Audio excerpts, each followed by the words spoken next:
हिमाचल प्रदेश में जब से व्यवस्था परिवर्तन की सरकार पप्पू जी के नेतृत्व में चल रही है, चारों तरफ माफिया राज का बोलबाला है। और माफिया राज जिस प्रकार से दनदना रहा है हिमाचल प्रदेश में, आज से पहले हिमाचल के इतिहास में इस प्रकार का माफिया राज का आतंक कभी नहीं देखा। घटनाओं का क्रम तो बहुत लंबा है, लेकिन मैं थोड़ा सा इस तरह जरूर कहना चाहूंगा।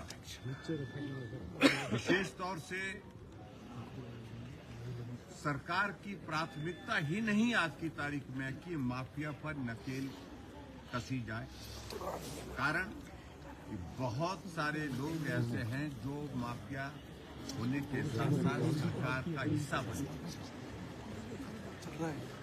सरकार के बीच में सरकार के काम को प्रभावित करते हैं।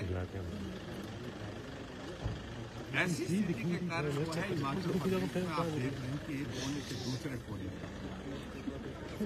चाहे वो ड्रग माफिया है, चाहे वो खनन माफिया है, और अब तो माफिया की श्रेणियां अलग अलग हो गई है। चाहे वो कबाड़ माफिया है और चाहे वो शराब माफिया है, और वन माफिया का उदाहरण तो अभी आपके सामने ताजा देखने को मिला है। आपने देखा कि सिरमौर जिले के अंतर्गत शिलाई विधानसभा क्षेत्र में एक जगह सैकड़ों पेड़ काट करके जमीन दोज कर दी गए हैं, जमीन पर फेंके पड़े, और परमिशन मात्र जो जानकारी हमको मिली शायद 25 पेड़ की परमिशन दी गई। और मैं तो इस बात को लिए भी प्रश्न खड़ा करता हूं कि 25 पेड़ काटने की भी परमिशन किसी व्यक्ति को नहीं दी जा सकती है, क्योंकि निजी भूमि से अगर पेड़ काटने की परमिशन दी जा सकती है डीएफओ के माध्यम से, तो मात्र 3 दी जा सकती है, सिर्फ 3 दी जा सकती है। लेकिन 25 पेड़ काटने की परमिशन दी गई। थोड़ी देर के लिए मान लिया 25 पेड़ काटने की परमिशन दी गई, लेकिन पेड़ों की संख्या 300 से ज्यादा वहां पर गिनी गई। 300 से ज्यादा पेड़ काट दिए गए, बिना परमिशन के काट दिए। और अब तो यहां तक है कि जिस आदमी ने वो पेड़ काटे उसने खुलेआम पत्रकार के साथ, मीडिया के साथ जो है बात करते हुए बात कही कि हाँ मैंने काटे। और वो व्यक्ति कौन है? वो व्यक्ति कौन है? वो जिला परिषद का, शायद में जिला का जो है वो कांग्रेस पार्टी का पूर्व का पदाधिकारी है, और बड़े नेताओं के करीब रहने वाला आदमी, अंग संग रहने वाला आदमी। और उसके बाद जब मुख्यमंत्री से इस बात को लेकर के पूछा गया कि वक्त वहां जाने का रास्ता भी नहीं, लेकिन पेड़ वहां पर सैकड़ों काट दिए गए। और इससे पहले एक विधानसभा के अंदर एक और मामला भी उठा था, और विधानसभा के बाहर भी उठा था। मंडी जिला के अंतर्गत धर्मपुर विधानसभा क्षेत्र में कांग्रेस पार्टी के एक नेता ने वहां लकड़ी के डिपो के लिए अप्लाई किया था, शायद अपनी पत्नी के नाम से किया था। अभी प्रोसेस चला हुआ था, अभी उसका डिपो स्वीकृत नहीं हुआ था, लेकिन उनको लगा कि जब तक के लिए परमिशन मिलती है डिपो की, उससे पहले मैं इंतजाम कर लूं। उन्होंने जंगल काटने शुरू कर दिए।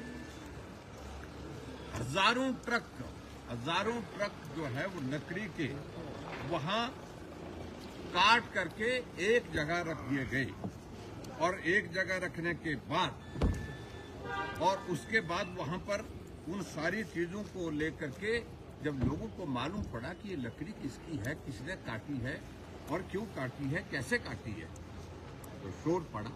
और शोर पड़ने के बाद आप इस बात को जानते हैं कि हमने भारतीय जनता पार्टी की एक कमेटी कॉन्स्टिट्यूट की थी, जिसमें हमारे सतपाल सत्ती जी, बलबीर वर्मा जी, सुखराम चौधरी जी वहां पर गए, और उन्होंने मौके पर वो रिपोर्ट देखी है।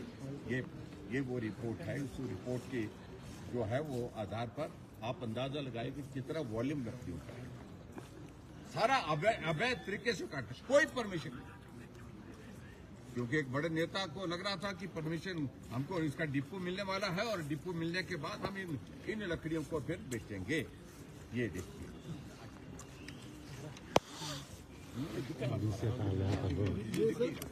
कमेटी 15 दिन बाद गई और ये कमेटी 15 दिन के बाद गई। और जब उसके बाद जब उनको मालूम पड़ा कमेटी आ गई, और उसके बाद क्या कर दिया उनने कि वो लकड़ियों को दबाना शुरू कर दिया। जेसीबी लगा करके कुछ लकड़ियों को जमीन के नीचे दबा दिया, कुछ लकड़ियों को वहां से ट्रैक्टर ट्राले में उठा करके ढांक से फेंक दिया गया ब्यास नदी में। और ब्यास नदी में वो फेंके गए जो लॉग जो हैं वो वहां पर पाए गए, वो देखे गए वहां पर जंगल के नीचे फेंके हुए। तो ऐसे में कुल मिलाकर के मैं ये कहूंगा, ये है वो फेंके हुए, ये देखिए, ये जो पेड़ फेंके हुए सड़क ऊपर है और नीचे ये फेंके हुए। लेकिन उसके बावजूद भी सरकार ने कोई कार्रवाई नहीं की। ये स्थिति है।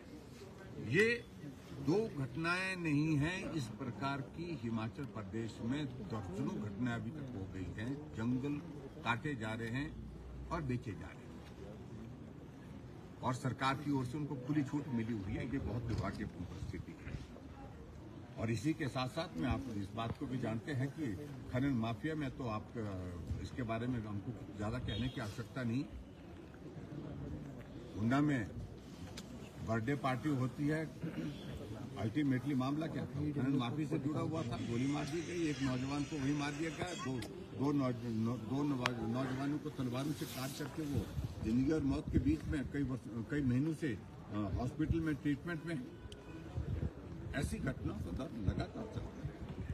और जो नशा माफिया का बिलासपुर के पूर्व विधायक के ऊपर गोली चलती है, वजह क्या है?